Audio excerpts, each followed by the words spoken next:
पर हुकूमत दो टोक मौक़िफ़ इख्तियार करे। देखें, अब पाकिस्तान तहरीक इंसाफ वो काम करने के लिए पीडीएम की हुकूमत को कह रही है जो काम उन्होंने किया और उसके बाद सज़ा भी भुगती और अब तक भुगत रहे हैं। यानी इमरान खान का प्रॉब्लम यही था ना कि एब्सोल्युटली नॉट, मैं अमेरिका को अड्डे नहीं दूंगा। इमरान खान का प्रॉब्लम ये था कि हम आज़ाद मुल्क हैं, अपने फ़ैसले खुद करेंगे।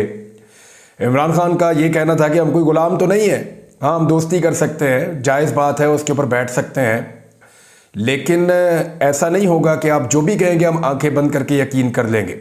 हम किसी की धमकी में नहीं आएंगे। हम सबके साथ ताल्लुकात रखना चाहते हैं और ताल्लुकात को हमेशा कायम रखना चाहते हैं बराबरी की सतह पे या कम से कम इज़्ज़त के मेयार के साथ। लेकिन यहाँ पे जो पाकिस्तान तहरीक इंसाफ ईरान के मामले के ऊपर, यानी ईरान के साथ जो पाकिस्तान बातचीत कर रहा है, जो कुछ मुआहदे कर रहा है, जो पाकिस्तान कुछ कारोबार उनके साथ करना चाहता है, तो इस पे जो अमेरिकन धमकी आई है कि इस पे पाबंदियाँ वगैरह लगती हैं और इस बात को हम चाहते हैं कि वो लोग वो ममालिक जहन में रखें।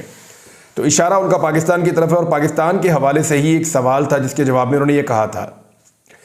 और अब ये तहरीक इंसाफ ने अमरीकी दफ्तर खारजा के बयान पर हुकूमत पाकिस्तान और दफ्तर खारजा की खामोशी पर गहरी तशवीश का इजहार किया है। वैसे ऐसे मामला पे ये चुप हो जाते हैं और कोई ऐसी चीज़ हो जो इर्रेलिवेंट हो उसके ऊपर ये बहुत रोला डालते हैं, शोर मचाते हैं। तर्जुमान तहरीक इंसाफ ने कहा कि अवामी मैंडेट से महरूम हुकूमत आज़ाद खारजा पॉलिसी के हवाले से ठोस हिकमत अमली इख्तियार करने की अहलियत नहीं रखती। अमरीकी धमकी पर दफ्तर खारजा की खामोशी हुकूमत की खारजा हिकमत अमली पर कई सवालात को जन्म दे रही है। उन्होंने कहा कि पाकिस्तान को अपनी कौमी मफाद पर मरकूज आज़ादाना खारजा पॉलिसी मुरतब करने का पूरा इख्तियार हासिल है। इमरान खान साहब ने इसको एक्सरसाइज किया था और पाकिस्तानियों को भी लगता था कि अब पाकिस्तान अपने फ़ैसले खुद करेगा, लेकिन फिर हमने देखा जो इमरान खान के साथ हुआ। लेकिन ये इमरान खान के साथ कभी ना होता अगर इस मुल्क के अंदर सहूलतकारी ना होती, कभी ना होता अगर पीडीएम की जमातें मिलकर एक साजिश का हिस्सा ना बनती, कभी ना होता कि फजल रहमान साहब जो बातें आज कर रहे हैं उस दिन ये बातें करने की बजाय, बाद में ये बातें याद करके पछताने की बजाय उस वक्त फजल रहमान साहब वो हरकत ना करते तो शायद अवाम के अंदर उनकी मकबूलियत भी होती। फजल रहमान साहब सबकी बातों में आ गए, लीडर बन गए, चेयरमैन बन गए। उन्हें लगा जी मैं यहाँ पे पीडीएम का सदर बन गया हूँ तो मैं सदर पाकिस्तान भी बन जाऊँगा। लेकिन जब सदर पाकिस्तान बनने की बारी आई तो आसिफ अली जरदारी साहब ले गए होता। तो जिन लोगों ने ये साजिश की, जिन लोगों ने जो आलाकार बने, उनकी वजह से पाकिस्तान जो है उसका ये इमेज बना कि पाकिस्तान अपने फैसले खुद नहीं कर सकता। नरेंद्र मोदी जैसा आदमी आज आपको जो है वो ताने दे रहा है कि देखो हम अपने फैसले करने में आज़ाद हैं, अमेरिका के इत्तेहादी भी हैं और फैसले भी अपनी आज़ादी के साथ कर रहे हैं, और पाकिस्तान के बारे में वो ताने दे रहा है कि इतने ताकतवर लोग होने के बावजूद ये अपने फैसले नहीं कर सके और अपने अवाम का तहफ़्फ़ुज़ नहीं कर सके महंगाई के खिलाफ। क्योंकि रशिया से आपने तेल लेना था, ईरान से आपने गैस लेनी थी और चाइना के साथ आपने सी पैक को आगे बढ़ाना था। फिर ये जिस तरह चीज़ें जिस तरफ गई हैं वो तो सब जानते हैं। शहबाज शरीफ ने एक स्टेटमेंट दिया है और उस स्टेटमेंट को सुनने के बाद आपको आइडिया हो जाएगा कि ये मुल्क को किस तरफ ले जाने वाले हैं। शहबाज शरीफ कराची गए, मुराद अली शाह के साथ बैठे और उन्होंने कहा कि मुल्क की तरक्की के लिए नापसंदीदा फैसले करने होंगे, हम कर्जों के बोझ तले दब चुके हैं, मुल्क की तरक्की के लिए नापसंदीदा फैसले करने होंगे। तो जो सबसे बड़ा नापसंदीदा फैसला हुआ है ना, वो तो हुआ है कि नापसंदीदा लोगों को लाकर अवाम के ऊपर मुसल्लत कर दिया गया है। यानी 8 फरवरी के दिन पाकिस्तानियों ने जिन लोगों को नापसंदीदा करार दिया, 9 फरवरी को लाकर उनको अवाम के ऊपर मुसल्लत कर दिया गया, उनकी हुकूमत बना दी गई। तो नापसंदीदा फैसले जिनका शहबाज शरीफ साहब जिक्र कर रहे हैं, पहला तो नापसंदीदा फैसला हो गया जी ये वाला। और उसके बाद उन्होंने आगे से क्या किया कि अपनी नापसंदीदा शख्सियत जिसको सड़कों पे घसीटना था उसको लाके सदर पाकिस्तान बना दिया, और यूसुफ रज़ा गिलानी जिनको वज़ारत उज़्मा से निकाला था गलत काम करने पे बकौल उनके, उनको लाके चेयरमैन सेनेट बना दिया और सारी नापसंदीदा पार्टियों के वोट लेकर खुद मांगे तांगे की हुकूमत बनाकर इक़्तिदार में आकर बैठ गए। ये हैं जी इनके नापसंदीदा फैसले और ये बहुत पसंद के साथ ये कर रहे हैं। नैब का खात्मा उसके लिए जो है वो पीएमएलएन ने, क्योंकि ये मंशूर रखा हुआ था जी नैब हमने ख़त्म करनी है, क्योंकि नैब के डसे हुए हैं और नैब में इनके सारे केसेस और इंक्वायरियाँ मौजूद थी। लेकिन अब क्योंकि इनकी हुकूमत आई, इन्होंने कवानीन को तब्दील किया, इन्होंने NRO2 मुकम्मल किया, अपने केसेस खत्म किए, और अब आइंदा बचने के लिए, क्योंकि इनको पता है इक़्तिदार में तो रह नहीं सकते, आइंदा बचने के लिए अब नैब का इदारा खत्म करने जा रहे हैं। क्यों? यानी आइंदा केसेस ही ना बने, हम जो मर्जी करें। अभी इस वक्त जो पंजाब में हो रहा है ना, फर्क होगी तो वैसे ही बदनाम थी। इस वक्त एक खातून ने पंजाब में तबाही फेरी हुई है, और वो जो कुछ कर रही है, जिस जिस महकमे में जाकर वो महकमे वाले बताते हैं, वो बेचारे ऑफिसर्स मजबूरन काम तो कर देते हैं, लेकिन वो बताते हैं कि हमसे क्या क्या काम लिया जा रहा है। तो जहां जहां ये बीबी चक्कर लगा रही हैं और जो जो काम कर रही हैं, वो सारे काम रिकॉर्ड के ऊपर मौजूद हैं। और जिस जिस दफ्तर में इस्लामाबाद में और लाहौर में जाकर जिनको मिला जा रहा है और जिन लोगों को बुलाकर इंस्ट्रक्शन दी जा रही हैं, वो लोग सारी चीजें रिपोर्ट कर रहे हैं। ये ब्यूरोक्रेट सिर्फ हुकूमत के साथ राब्ते में नहीं होते, चीजें बाहर आती हैं और आने वाले दिनों में बड़ी जबरदस्त आपको स्टोरीज मिलेंगी। अभी मैंने आपको एक स्टोरी का सिर्फ इशारा दिया था चंद दिन पहले, DGPR वाली का, कि पैसे मांगे जा रहे हैं और पैसे ना जारी किए तो DGPR की नौकरी जाएगी। और फिर DGPR की नौकरी गई, साथ में सेक्रेटरी इंफॉर्मेशन भी गया, और बड़ा दबाव था। 15 करोड़ का मामला है, बाकी भी बहुत पैसा है, उसका भी मामला है, और वो आप देखेंगे आने वाले दिनों में चीजें आपके सामने आ जाएंगी। तो नैब को जी, क्योंकि मुस्लिम लीग नून का मंशूर था, तो वफाकी वजारतों और डिवीजन को अरसाल कर दिया गया, और नैब का खात्मा उसके अंदर शामिल है। अब उसमें वो कहते हैं जी वो खत लिखेंगे और बाकी सारी जमातों को एतमाद में लेंगे, और पाकिस्तान तहरीक इंसाफ को भी कहा जाएगा, क्योंकि इमरान खान साहब के ऊपर भी केसेस बने हुए नैब के। तो मुझे नहीं लगता इमरान खान साहब इस इदारे को खत्म करने के लिए भी राजी होंगे। ये सारी जमातों को मिलकर करना होगा, 2/3 अक्सरियत उनको चाहिए, उन्होंने बहुत सारे और ऐसे काम करने हैं। बहरहाल जितने भी उनकी नापसंदीदा चीजें उनको वो मुल्क में से निकाल रहे हैं। अवाम के लिए नापसंदीदा फैसले क्या होंगे? पहले ही आपने पेट्रोल को लाके 300 पे डाल दिया, और कितना नापसंदीदा करना है आपने? डॉलर आपने पहुंचा दिया कहां से कहां, डबल कीमत पे, और कितने नापसंदीदा फैसले करने हैं मियां साहब आपने? आटे की कीमत 3 गुना कर दी आपने, घी की कीमत दुगने से ज्यादा कर दी आपने। पाकिस्तान के अंदर कौन सी ऐसी चीज है, यानी महंगाई 11% से उठाकर आप 40% तक ले गए थे, आज भी वो 27, 28, कभी 29, कभी 30% पे रहती है। और कितने नापसंदीदा फैसले करने हैं मियां साहब आपने? पाकिस्तानियों की कमर तोड़ दी है आपने, बिजली की कीमत कई गुना बढ़ा दी है, गैस की कीमत कई गुना बढ़ा दी है। लोगों को जो बिल आ रहे हैं, लोग सोच नहीं सकते थे कि इतने बिल उनको आएंगे, और फिर आप कह रहे हैं कि आपने नापसंदीदा फैसले करने हैं। एक्चुअली आप इंतहाई नापसंदीदा लोग हैं जो फार्म 47 के जरिए से इस मुल्क के ऊपर मुसल्लत हो गए हैं। इस मुल्क में आपकी हुकूमत नहीं है, ये दीवार के ऊपर लिखा हुआ फैसला है, और ये फैसला किसी और ने नहीं, पाकिस्तान के अवाम ने लिखा है।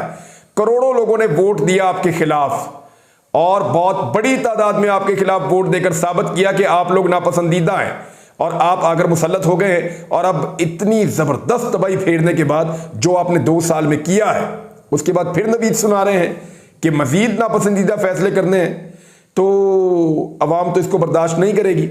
हालात ये हैं कि एक तरफ कहते हैं शहबाज शरीफ साहब कि हम बेगर्स हैं, बेगर्स आर नॉट चूजर्स, यानी हम भिखारी हैं और भिखारियों की कोई चॉइस नहीं होती।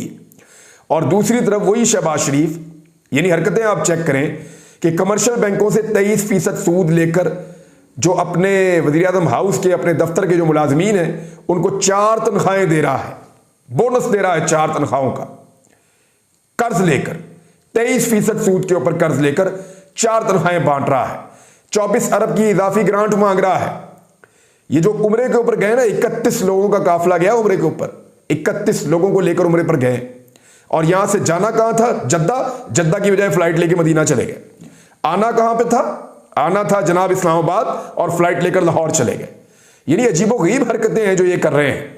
और IMF जब इन्हें कहता है कि जनाब ये काम गलत है, आप ये अल्ले तल्ले आप ना करें, तो उसके ऊपर कहते नहीं मेरी तो तौहीन हो गई, मेरी तो बिस्ती हो गई, मैं तो अपना फैसला वापस नहीं लूंगा, मैं तो दूंगा उनको 4 तनख्वाहें, मैं तो लूंगा 23% सूद के ऊपर कर्ज कमर्शियल बैंकों से और पैसे उड़ाऊंगा, ये तो मेरी तौहीन हो गई। तो पूछना यह था शहबाज शरीफ साहब कि भिखारी जो है वो कैसे तौहीन महसूस कर सकता है? भिखारी की तो तौहीन नहीं होती मियां साहब, आप तो भिखारी हैं, आपने अपने मुंह से खुद कहा था। उधर IMF को इस तरह का जवाब दे रहे हैं, यानी अपनी गैरत जगाने की कोशिश कर रहे हैं, नाकाम कोशिश। और यहां पे एक मोहसिन नकवी जब चाहते हैं, जो दिल करता है फैसला कर देते हैं। अपनी पसंद का IG उन्होंने कहा मैंने इसको लगाना है, इन्होंने टिल लगा लिया, लेकिन मोहसिन नकवी साहब अपना IG लगवा कर रहे। उन्होंने जूनियर ऑफिसर को आईजी इस्लामाबाद लगाया। मैं जानता हूं अली नासर रिजवी को, he was a good police officer, but उनसे सीनियर ऑफिसर वहां मौजूद थे और शहबाज शरीफ नहीं चाहते थे, लेकिन मोहसिन नकवी ने उनको लगाया। और अब मोहसिन नकवी ने कमिश्नर लाहौर अली रंधावा को मांग लिया है कि यह भी मुझे दे दिया जाए। वजारत दाखिला ने एस्टेब्लिशमेंट डिवीजन को मरासला लिख दिया है। मोहम्मद अली रंधावा को कमिश्नर इस्लामाबाद और चेयरमैन सीडीए तैनात किए जाने का इम्कान है। यह खबर रिपोर्ट की है मोहम्मद उमैर साहब ने। और शहबाज शरीफ किसी और को तैनात करना चाहते हैं। मियां साहब इधर भी आपकी नहीं चलनी, तो आईएमएफ को आप कोशिश कर रहे हैं कि उनको आप बताएं कि आपकी एक इज्जत है और आपकी तौहीन होती है, तो यहां पाकिस्तान के अंदर आपकी कोई तौहीन नहीं होती। अपने मुंह से आपने कहा कि जनरल बाजवा ने आपको बुलाकर बिठाकर हमजा शहबाज को वजीर आला पंजाब बनाने पर डांटा और आप बैठ के डांट सुनकर आ गए। अपने मुंह से आपने कहा था, तो यहां पे आपकी गैरत नहीं जागती, उधर आपकी बहुत गैरत जागती है। नादरीन, एक और बड़ी जबरदस्त खबर है और ये बार बार आती है, आपको एक दफा फिर बता देते हैं कि पाकिस्तान तहरीक इंसाफ ने एक मरतबा फिर अपने इंट्रा पार्टी इलेक्शन करवाए थे और तीसरी बार फिर जो पाकिस्तान तहरीक इंसाफ ने अपने इंट्रा पार्टी इलेक्शन करवाए उस पर एतराज़ आयद कर दिया इलेक्शन कमीशन ऑफ पाकिस्तान ने। ज़राए के मुताबिक इस हवाले से इलेक्शन कमीशन की जानिब से पीटीआई को नोटिस जारी कर दिया गया है और ये खबर छपी है डॉन न्यूज़ पर।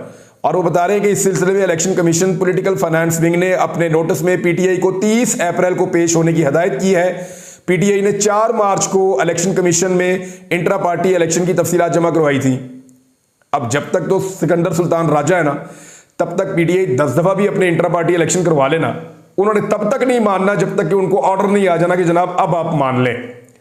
वो तो एक ऐसी शख्सियत है, वो लगता है रिमोट कंट्रोल के साथ चलते हैं। जब रिमोट कंट्रोल का बटन दब जाएगा तो वो कह देंगे ठीक है जी बल्ला वापस कर दो, अब ये पार्टी बन चुकी है, लिहाजा इंट्रा पार्टी इलेक्शन इनका ठीक है और अब इनको तस्लीम कर लिया जाए। अजीबोगरीब तरीके से इलेक्शन कमीशन डील कर रहा है पाकिस्तान की किसी पॉलिटिकल पार्टी के साथ। आज तक इलेक्शन कमीशन ने यह नहीं किया जो पाकिस्तान तहरीक इंसाफ के साथ हो रहा है। नादरीन, बनी गाला के बाहर एहतजाज किया है पाकिस्तान तहरीक इंसाफ के कारकुनों ने, वो कि बहुत बड़ी तादाद में नहीं थे, लेकिन पुलिस बहुत बड़ी तादाद में पहुंची और इस चीज़ को कंट्रोल करना चाह रही थी कि कारकुन ज़्यादा तादाद में ना आए, लेकिन रुकावटों के बावजूद कारकुन गए इमरान खान साहब की और बुशरा बीबी की रिहाई के लिए उन्होंने मुजाहरा किया।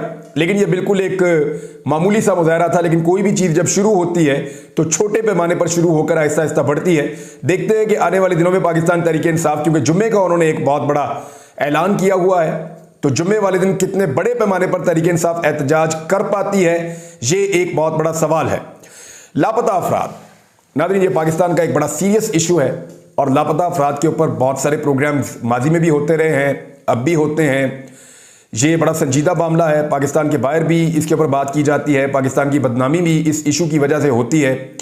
तो इस्लामाबाद हाई कोर्ट ने रिमार्क्स दिए हैं कि क्या एजेंसीज में कोई जवाबदेह है, खुद एहतसाबी कहां पर है जो नजर आए। हाई कोर्ट में बलोच लापता अफराद से मुताल्लिक केस की समाअत हुई है। ये जस्टिस मोहसिन अख्तर कियानी ने रिमार्क्स दिए कि पुलिस वालों को तो आराम से मुअत्तल कर देते हैं क्योंकि वो जो करते हैं सब सामने करते हैं। क्या एजेंसीज में कोई जवाबदेह है, खुद एहतसाबी कहां है जो नजर आए। जबरी गुमशुदगी कमीशन के खिलाफ मेरी राय इसीलिए है क्योंकि ये इन्हीं के साथ बैठकर काम कर रहे होते हैं जिन पर इल्जाम होता है। जो इदारे कानून के मातहत हैं वो तो रेगुलेट हो जाते हैं, जो कानून से मावरा कार्रवाई करते हैं इनकी रेगुलेशन क्या है, ये बड़ा सवाल है जो जज साहब ने उठाया। लेकिन साथ ही साथ वो ये कह रहे हैं कि बलोच लापता अफराद केस पता चलता है कि वजीर आजम के बयान की कोई हैसियत नहीं है। देखिए, मैं इसके बारे में इतना जानता हूं कि जो भी पार्टी अपोजिशन में आती है ना, वो रोला डाल देती है लापता अफराद। मैंने मरीम नवाज को उनके कैंप में बैठे हुए देखा, मैंने अपोजिशन के लीडर्स को जा जाकर उनसे मिलते हुए देखा, पीपल्स पार्टी के, पीएमएलएन के, लेकिन जैसे ही वो इक्तदार में आते हैं उनको भूल जाते हैं, उनकी बात ही नहीं करते। बल्कि इक्तदार में आने के बाद वो ये कहते हैं ये मसला बहुत पुराना है, ये तो हल ही नहीं हो सकता। बाद औक़ात ये कुछ और बातें करते हैं कि नहीं ये तो लापता अफराद हैं ही नहीं। यानी जैसे ही इक्तदार से निकलते हैं तो पाकिस्तान के इदारों को दबाव में लेने के लिए बलोच लापता अफराद के लवाहिकीन के साथ जाकर खड़े हो जाते हैं कि बहुत जुल्म हो रहा है। लेकिन जैसे ही इक्तदार में आते हैं तो सबके सब भूल जाते हैं। आजकल पाकिस्तान तहरीक इंसाफ के लोगों को इस बात का ख्याल आ रहा है, हो सकता है कल उन्हें इक्तदार मिले तो उन्हें इस बात का ख्याल ना रहे, लेकिन तहरीक इंसाफ के ऊपर ये मुश्किल वक्त पहली दफा आया है और वो ये सारी चीजें पहली बार ऐसे विटनेस कर रहे हैं। देखते हैं कि इक्तदार मिलने के बाद वो इन चीजों के ऊपर क्या करते हैं। बहरहाल ये बड़ा सीरियस इशू है।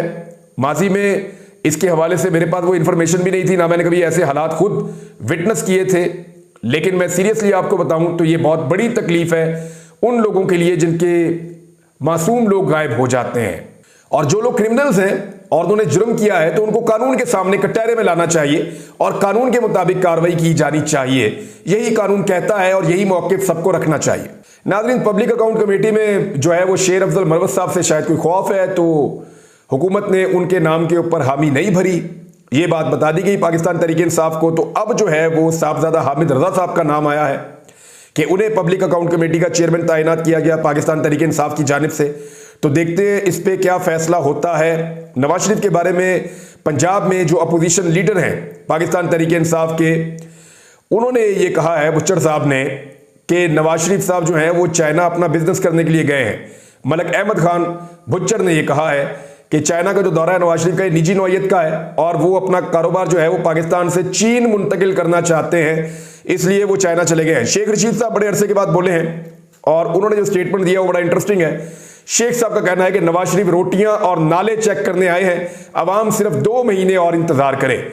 शेख साहब बड़े लंबे अरसे के बाद कोई पॉलिटिकल उन्होंने स्टेटमेंट दिया है। देखते हैं कि वाकई में 2 महीने में कुछ होने वाला है या नहीं। कुछ चीजें आपको अगले वीलॉग के लिए रख लेते हैं, फिर आपको बताएंगे। अब तक लेते हैं, अपना ख्याल रखिएगा, अपने चैनल का भी। अल्लाह हाफिज।